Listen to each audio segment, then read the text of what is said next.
UPSC हमसे, ये rapid revision है, पेज नंबर 123 पॉलिटी। यूपीएससी ने इंटरनेशनल ग्रेड काउंसिल के ऊपर बोला इंडिया इसका मेंबर है, हाँ भाई है। और दूसरा बोला है कि अगर किसी बंदे को ग्रेन को इम्पोर्ट एक्सपोर्ट करना है तो इसकी परमिशन लेनी पड़ेगी। अरे कौन है ये साला, कुछ नहीं पूछती थे।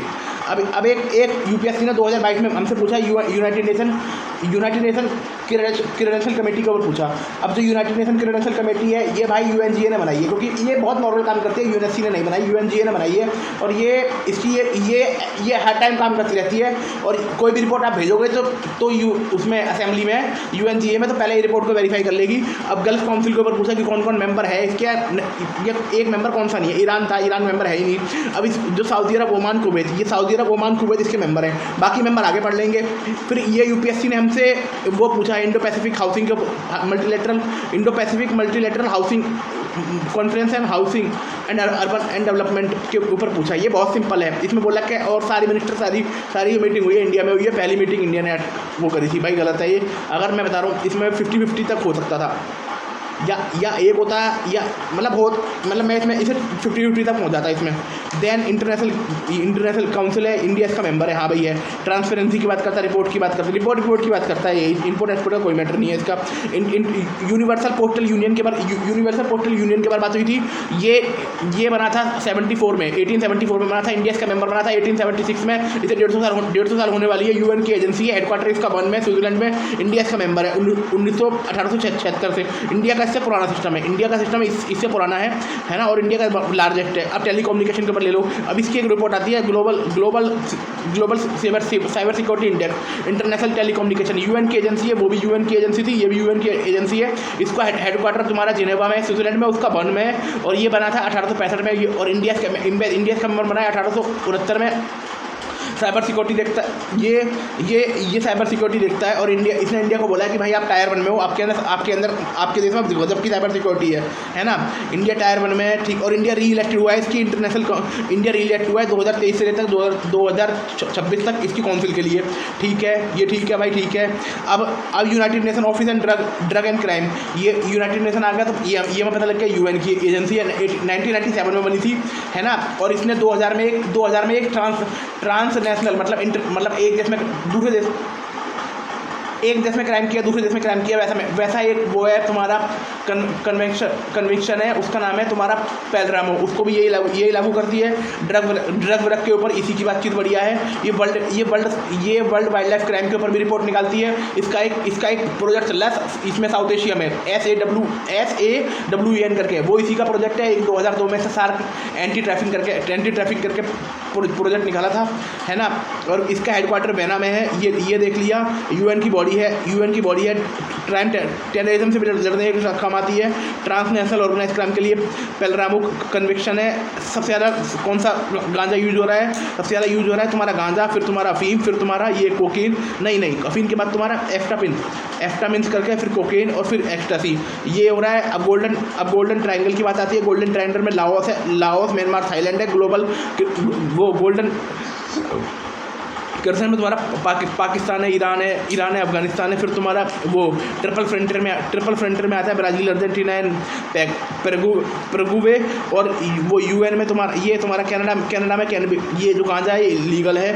ये ग्लोबल सप्लाई चेन के ऊपर अनटार्ड की मीटिंग हुई थी, जिसमें तुम्हारा इस बार बारबाडोस गवर्नमेंट इसमें को थी। दोनों की वही जो सिद्धांतिक बातें होती हैं वही सब इन्होंने बातें करी। फिर यूपीएससी ने 2024 के अंदर पूछा कि एसपी सिन्हा के ऊपर कौन थे, कि राजेंद्र प्रसाद से पहले कौन उसके वो थे, तो एसपी सिन्हा थे। फिर इन्होंने कॉन्स्टिट्यूशनल असेंबली के ऊपर ये हमसे इन्होंने पूछा 2004 में इसने पूछा उसकी कॉन्स्टिट्यूशनल असेंबली के इलेक्शन, मतलब इसमें कौन सा कथन है जो उसके बारे में ठीक है। एक कथन ये ठीक है कि कॉन्स्टिट्यूशनल असेंबली के जो इलेक्टेड हुई थी ना, वो जो इलेक्शन हुए थे प्रोविंशियल असेंबली में हुए थे 1946 में, उसके ऊपर हुई थी जो प्रोविंशियल असेंबली के इलेक्शन हुए थे 1940 में, उससे लोग इलेक्टेड हुए थे, है ना। और आप इसने ये क्वेश्चन पूछा था कि वही वाला कि सिंपल सी बात है, जिस व्यक्ति ने 2004 का PYQ कर लिया होता तो 2013 का अपने आप ठीक हो जाता, कि वही जो इलेक्टेड मेंबर थे प्रोविंशियल असेंबली के उससे सिलेक्ट हुए थे। अब जो कॉन्स्टिट्यूशनल असेंबली की पहली बैठक हुई थी 9 दिसंबर 1940 को हुई थी, है ना। ठीक है, ये हो गया। फिर एसपी सिन्हा साहब को इसमें वो बनाया गया था। 13 दिसंबर 1946 को राजेंद्र बाबू को चुना गया था, है ना, नहीं 11 दिसंबर 1940 को राजेंद्र बाबू को चुना गया था। 13 दिसंबर 1940 को नेहरू जी ने ऑब्जेक्टिव रेजोल्यूशन पास किया था, पेश किया था। 22 जनवरी 1947 को वो लागू हो गया था। वो 17 नवंबर 1947 को पहली मीटिंग हुई थी ऐसा लोकसभा की पहली मीटिंग हुई थी, जिसमें जीवी मावलंकर साहब ने हेड का काम किया था। देन अब नीचे आ जाते हैं। अगस्त ऑफर 1900 पहले ये वो था, वो कौन सा एम.एन. रॉय था कम्युनिस्ट पार्टी का, उसने बोला था 1934 में कि भैया एक काम करते हैं, कॉन्स्टिट्यूशन बना लो। फिर तुम्हारा कांग्रेस ने 1935 में बोला। फिर तुम्हारा अगस्त ऑफर के थ्रू इस बात को मांग लिया गया कि भाई हम बनाएंगे। 1946 में कैबिनेट मिशन आया था, उसके थ्रू इस बात को बोल दिया गया चलो ठीक है हम भाई बना लेते हैं, चलो ठीक है बना लेते हैं। इसमें ए.वी. अलेक्जेंडर थे, पैथिक लॉरेंस थे, स्टीफन क्रिप्स थे, कॉन्स्टिट्यूएंट। फिर ये नवंबर 1940 में बना, है ना, नवंबर 1940 में बना। 389 मेंबर थे, जिसमें से 296 मेंबर ब्रिटिश इंडिया से थे, 292 वो थे नॉर्मल थे वो, और 4 मेंबर थे कमिश्नर प्रोविंस के। और जिसमें ले लीजिए आप 99 सीटें थी वो मिली थी तुम्हारा प्रिंसली स्टेट को। 99 सीटें मिली थी प्रिंसली स्टेट को। जब देश का बंटवारा हो गया लाउड माउंटबेटन प्लान के बाद, तो भारत में तो 299 सीटें दी गई, जिसमें से 70 सीटें मिली प्रिंसली स्टेट को, 229 मिली उनको, 229 मिली ब्रिटिश इंडिया को। ब्रिटिश इंडिया को मिली, ब्रिटिश इंडिया से बेंचो भाग गया, इंडिया को मिली, है ना। वो भी इंडिया से वो, लेकिन वो इनडायरेक्टली वो प्रिंसली स्टेट से, है ना। उसमें से सबसे ज़्यादा तुम्हारी उसकी थी, मैसूर की थी, फिर त्रावणकोर की थी, फिर ग्वालियर थी। मैसूर की 7 थी, त्रावणकोर की 6 थी, ग्वालियर की 4 थी। और वैसे इसमें यूपी की थी 55 थी, उसकी 49 थी, उसकी मद्रास की और बिहार की 36 थी, है ना। ऐसे करके सीटों का बंटवारा हुआ। फिर जब पहली मीटिंग हुई 9 दिसंबर 1940 को, वो हमने पढ़ लिया। एसपी सिन्हा साहब को चुन लिया था। 11 दिसंबर 1940 को राजेंद्र प्रसाद को चुन लिया गया था। ऑब्जेक्टिव रिवॉल्यूशन 13 दिसंबर 1940 को तुम्हारा नेहरू को था। फिर 22 जनवरी 1947 को वो पास हो गया था, है ना। ड्राफ्टिंग कमेटी बनी थी 29 अगस्त 1947 को। ड्राफ्टिंग कमेटी बनी थी 29 अगस्त 1947 को। ड्राफ्टिंग कमेटी के जो एक तो जो इसने ड्राफ्ट दिया था फरवरी 1948 में दिया था, अक्टूबर 1948 में दिया था, 4 नवंबर 1948 में इसने ड्राफ्ट दिया था। और मैं आपको एक बात बता दूं, जो ड्राफ्टिंग कमेटी को एग्जामिन करने के लिए वो थे मैटर, वो थे मेंबर इसके, तो जे.एल. नेहरू जो कॉन्स्टिट्यूशन की ड्राफ्टिंग कमेटी को एग्जामिन करने के लिए थे। और जो ड्राफ्टिंग कमेटी के 7 मेंबर थे, जिसमें से एक तो थे के.एम. मुंशी, एक थे एक तुम्हारे वो भगवान अम्बेडकर, एक तो तुम्हारे एक एम सदातुल्ला, और 4 भगवान के नाम के ऊपर थे। एक माधव थे, माधव ने मित्तर को हटाया था क्योंकि मित्तर की डेथ हो गई थी। और कृष्णचारी ने डीपी खेतान को हटाया था, उनकी भी डेथ हो गई थी, है ना। एक तुम्हारे वो थे गोपाल स्वामी, एक था कृष्ण स्वामी, एक था माधव, ये बाकी हो गए। 2 महीने 2 साल 11 दिन 17 दिन लगे थे, 64 लाख रुपए खर्च हुए थे। हाथी को ऐसा एम्बलम चूज किया गया था। 26 नवंबर 1949 को कॉन्स्टिट्यूशन अडॉप्ट किया गया था, जिसके साथ में तुम्हारा सिटीजनशिप पार्लियामेंट और इलेक्शन किया गया था। सिटीजनशिप के ऊपर अडॉप्ट कमेटी थी, उसके हेड थे एम भट्टाचार्य। और एम भट्टाचार्य भाई कॉन्स्टिट्यूशन जो सुप्रीम कोर्ट की कमेटी थी उसके भी हेड थे, और वो मेंबर नहीं थे बंदे की।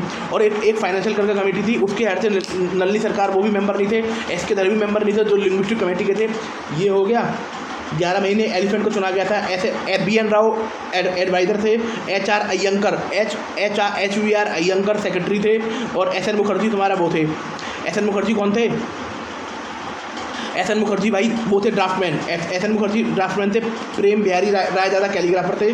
नंदलाल बोस एंड राम मनोहर सिन्हा वो तुम्हारे थे डेकोरेशन में। और जो जिस बंदे ने हिंदी में कैलीग्राफी करी है ना, वसंत कृष्ण वैद्या, वो बंदे थे। नेशनल फ्लैग को चुना गया 22 जुलाई 1947 को। जब तक हमारा कॉन्स्टिट्यूशन हमने अडॉप्ट किया, हमारे पास नेशनल फ्लैग का कोड नहीं था, है ना। अब national anthem and national song and Rajendra Babu को चुना गया 24 जनवरी 1949 को। ठीक है। और लेकिन राजेंद्र बाबू ने अपनी वोट ली थी 26 जनवरी 1949 को। जो पहली मीटिंग जो हुई थी ना लेजिस्लेटिव असेंबली के रूप में, है ना, वो हुई थी 17 नवंबर 1947 को। ठीक है। फिर ये जब तक इलेक्शन चलता रहा, जब तक मीटिंग होती रही, गवर्नमेंट ऑफ इंडिया जैसे ही हमने कॉन्स्टिट्यूशन लागू किया, हटा दिया, साला रिपील कर दिया उनको। क्या बोलते हैं उसे, वो नहीं था तुम्हारा एक्ट थे, 35 और 49 के एक्ट थे, उन्हें हटा दिया गया। और प्रिविल जुडिशन को हटा दिया 1949 में। ठीक है, अब मीटिंग के ऊपर ले लीजिए, जो यूनियन पावर कमेटी की मीटिंग थी उसमें तुम्हारा ये थे नेहरू जी थे। यूनियन कॉन्स्टिट्यूशन कमेटी की मीटिंग थी उसमें तुम्हारा नेहरू जी थे। प्रोविंशियल की मीटिंग थी उसमें तुम्हारा पटेल साहब थे एडवाइजरी, और तुम्हारा ड्राफ्टिंग कमेटी में तो वो थे वो भगवान अम्बेडकर। और तुम्हारा एडवाइजरी कमेटी में वो एक कमेटी बनाई थी जिसमें फंडामेंटल राइट और minority, tribal and exclude area, ये कमेटी बनाई थी। इसमें चार कमेटी थी, जिसमें फंडामेंटल राइट की कमेटी थी, उसके मेंबर थे जे बी कृपलानी थे फंडामेंटल राइट की कमेटी के। H C Mukherjee minority committee के थे। और तुम्हारा नॉर्थ ईस्ट जो आसाम वाले थे उसमें तुम्हारा ये थे गोपीनाथ बारदौली, और तुम्हारा ये थे, और ये भी ठक्कर थे एक्सक्लूड वाले को। फिर नॉर्थ वेस्ट के ऊपर थे तुम्हारा ये शमशाद खान, खान अब्दुल गफ्फार खान और मेहरचंद खन्ना, ये लोग थे नॉर्थ वेस्ट फ्रंटियर को लेके। फिर तुम्हारा रूल एंड प्रोसीजर कमेटी के मेंबर थे तुम्हारा वो तो हमारे ये राजेंद्र बाबू, रूल कमेटी के, और स्टीयरिंग कमेटी के भी यही थे। And state committee for negotiating principally state committee for negotiating principally state के मेंबर थे JL नेहरू। ठीक है, JL नेहरू मेंबर थे। अब फाइनेंस एंड स्टाफ कमेटी के मेंबर थे राजेंद्र प्रसाद। ठीक है, ये हो गया। और फ्लैग कमेटी के मेंबर थे वो, उसमें भी राजेंद्र प्रसाद थे, है ना। चार कमेटी के थे। और तुम्हारा ये क्रेडेंशियल कमेटी के जो UN की एक एजेंसी है वो उसके बराबर थे अल्लादी कृष्ण स्वामी, ये तुम्हारा उसमें भी थे मेंबर, ड्राफ्टिंग कमेटी में मेंबर थे। ये हाउस कमेटी के पत्तावी सीतारामैया, ये तुम्हारा बिजनेस ऑर्डर कमेटी के मेंबर भी थे KM मुंशी, जो तुम्हारा ड्राफ्टिंग कमेटी थे। एडॉक कमेटी के तो राजेंद्र प्रसाद हो ही गए। Committee on function of constituent assembly JB Mangalkar थे, है ना। Ad hoc committee on supreme court Varadachari थे। ये चीफ कमिश्नर वाले में थे तुम्हारा चीफ कमिश्नर वाले थे पट्टाभी, चीफ कमिश्नर प्रोविंस के पट्टाभी सीतारामी।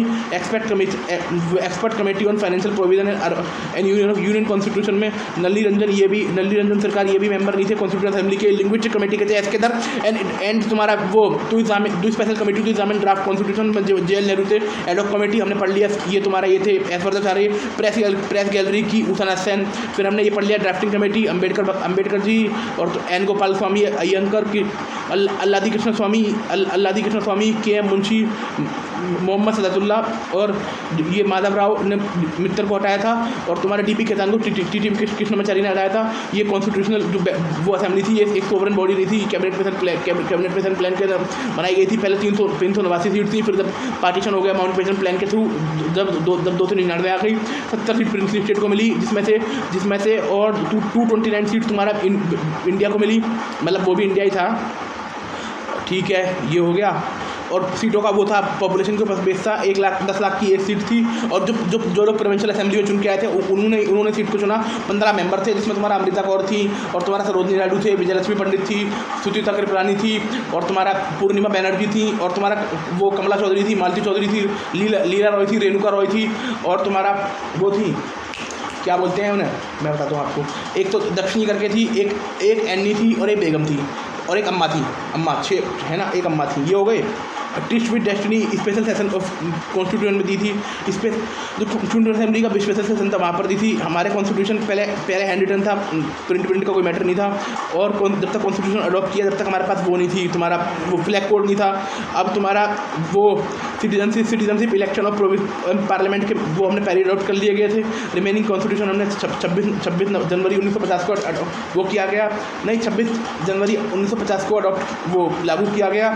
देन तुम्हारे टोटल मेंबर 299 थे, जिसमें से 229 आते थे ब्रिटिश इंडिया प्रोविंस के, 70 आते थे प्रिंसली स्टेट के। प्रिंसली स्टेट में सबसे ज़्यादा जो दंगा मचा रखा था मैसूर ने और त्रिभुवनकोर ने, और तुम्हारा ग्वालियर ने, इन लोगों ने गर्दा काट रखा था। सबसे ज़्यादा लोग इन्हीं के थे। यूपी के 45 थे, बिहार के 36 थे, एंड मद्रास के थे 49। ये हमने रैपिड रिवीजन सीरीज का 1 2 3 कराए। Thank you.